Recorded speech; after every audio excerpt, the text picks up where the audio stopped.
नमस्कार, केबी न्यूज 24/7 में आप सभी का स्वागत है। मैं हूं पूजा आपके साथ। आइए सबसे पहले देखते हैं मुख्य समाचार। बीदर में श्री शिव हरड़ैया जी का 158वां जयंत्योत्सव कार्यक्रम किया गया, जिस निकाली गई रैली। मुडा मामले में हाईकोर्ट ने पूर्व आयुक्त छोड़ सभी आरोपियों की ईडी जांच की दी अनुमति। मुख्यमंत्री सिद्धरामैया की बड़ी मुश्किलें। कर्नाटक भाजपा ने 18 पार्टी विधायकों का निलंबन वापस लेने की मांग को लेकर किया प्रदर्शन। बहस हंगामे और मत विभाजन के बीच वक्फ विधेयक लोकसभा में हुआ पारित। भारतीय वायुसेना का जगुआर विमान गुजरात में दुर्घटनाग्रस्त, एक पायलट की हुई मौत। सुप्रीम कोर्ट का ममता सरकार को बड़ा झटका, 25,000 टीचर भर्ती रद्द करने का फैसला रखा बरकरार।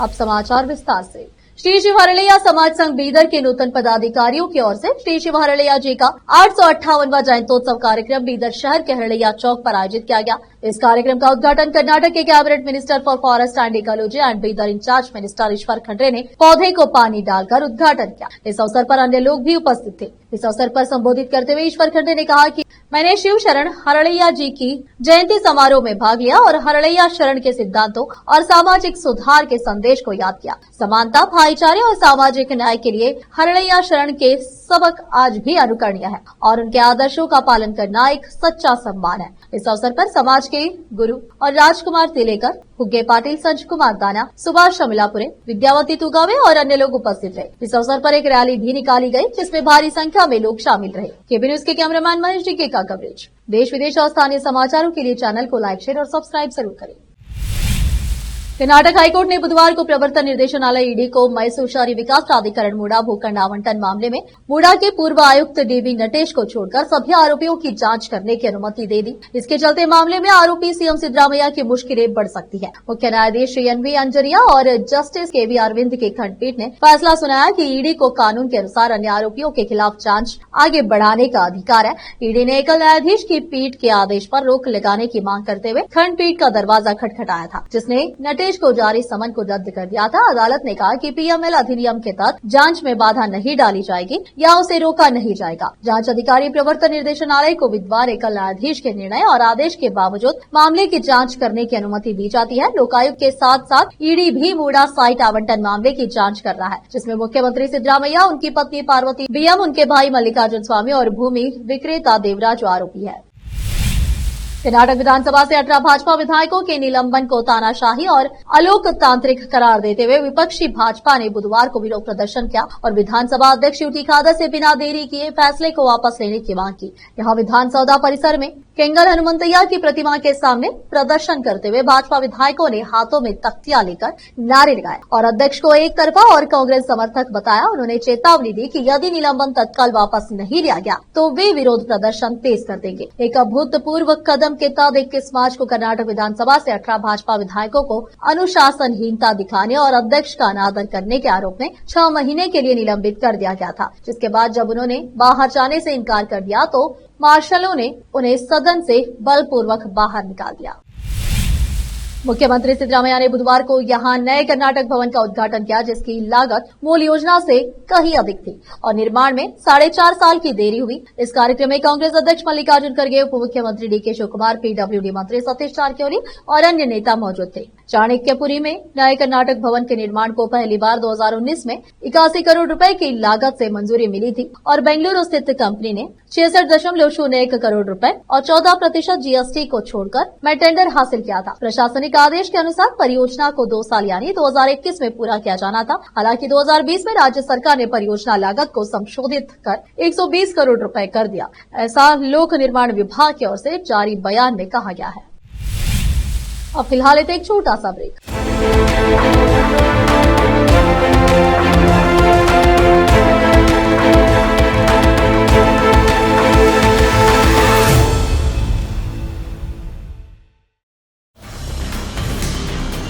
हिंदुस्तान के हर कोने में हम हैं मौजूद। 24 घंटे हालात पर गहरी नजर, खबरों से जुड़े चुपते सवालात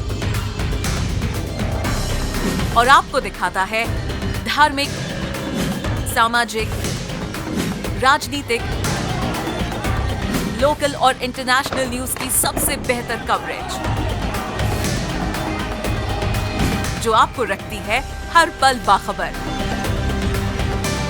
देश और दुनिया भर की खबर के लिए देखते रहें KP news 24/7। Noor education trust Bidar की ओर से चलाए जाने वाला Noor MEd and BEd college Bidar, recognized by NCTE Delhi and affiliated to Bidar University, Bidar. Admission are open for the academic year 2023-24. विशेषज्ञ और सक्षम शिक्षकों द्वारा शिक्षा प्राप्त करने के लिए नूर एमएड एंड बीएड कॉलेज में दाखिला लें और शांत वातावरण में शिक्षा प्राप्त करें। बीदर शहर में बेहतर शिक्षा का एकमात्र केंद्र Noor MEd and BEd college, Shahpur gate, Bidar. Phone numbers 9945283920, 8482221297।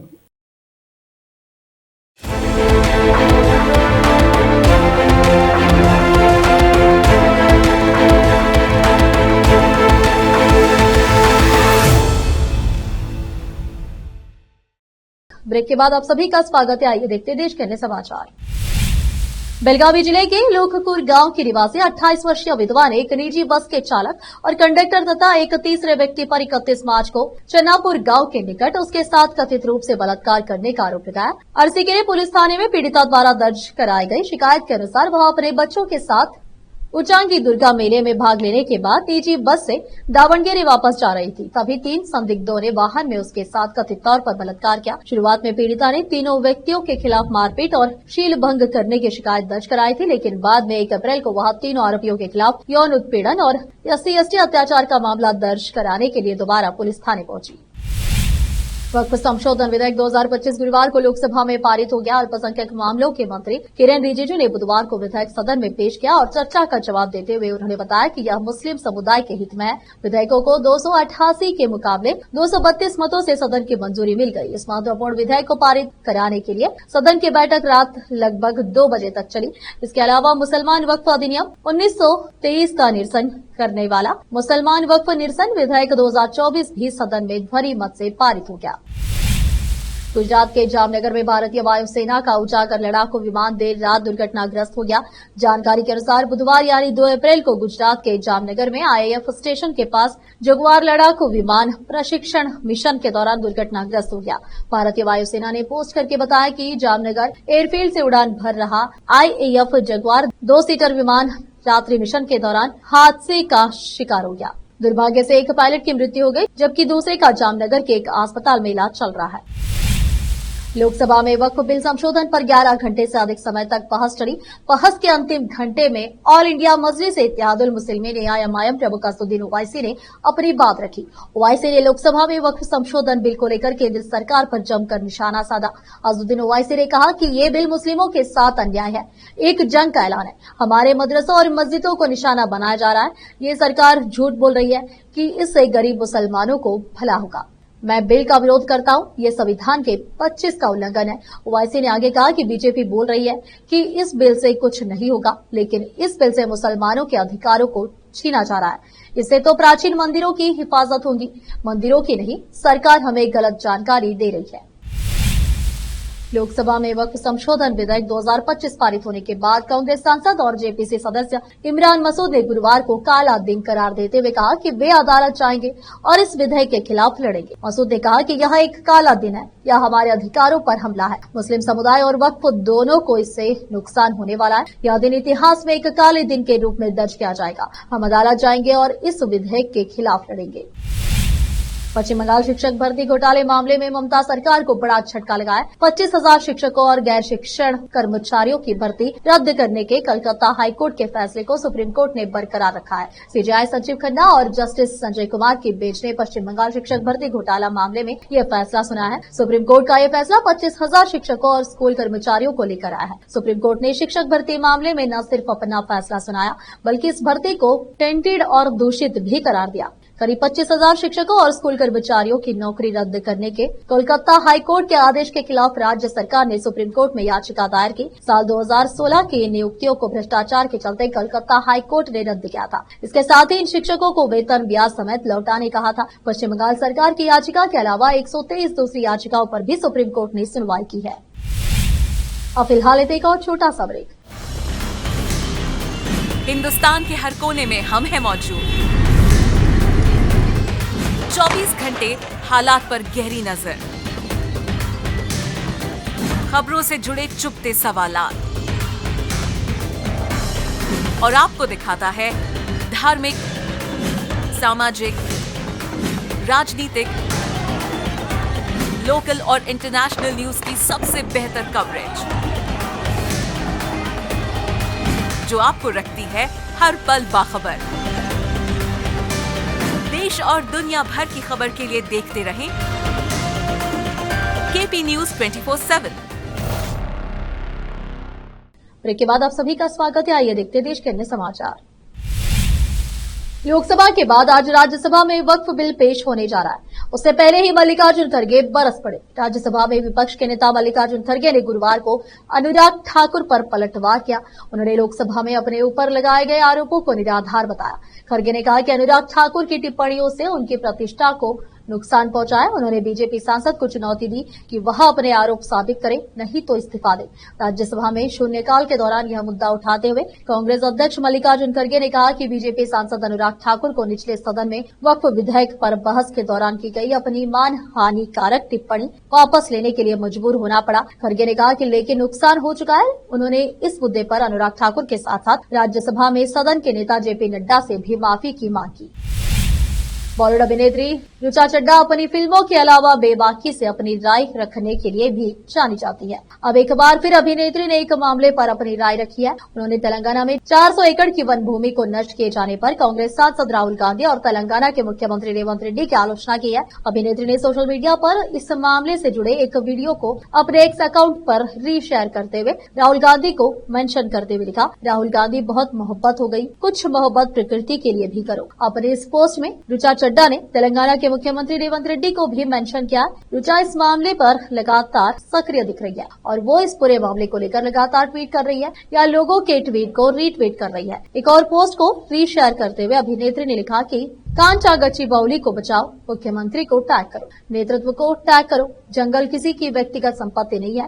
बता दें कि हैदराबाद विश्वविद्यालय के परिसर में स्थित कांचा गच्चीबौली जंगल में जैव विविधता से भरपूर जमीन की निकासी और नीलामी के खिलाफ तेलंगाना में प्रदर्शन हो रहे हैं। आखिर में फिर एक बार देखते हैं मुख्य समाचार। बीदर में श्री शिव हरड़ैया जी का 158वां जयंतोत्सव कार्यक्रम किया गया, आयोजित निकाली गई रैली। मुडा मामले में हाईकोर्ट ने पूर्व आयुक्त छोड़ सभी आरोपियों की ईडी जांच की दी अनुमति, मुख्यमंत्री सिद्धरामैया की बड़ी मुश्किलें। कर्नाटक भाजपा ने 18 पार्टी विधायकों का निलंबन वापस लेने की मांग को लेकर किया प्रदर्शन। बहस हंगामे और मत विभाजन के बीच वक्फ विधेयक लोकसभा में हुआ पारित। भारतीय वायुसेना का जगुआर विमान गुजरात में दुर्घटनाग्रस्त, एक पायलट की हुई मौत। सुप्रीम कोर्ट का ममता सरकार को बड़ा झटका, 25,000 टीचर भर्ती रद्द करने का फैसला रखा बरकरार।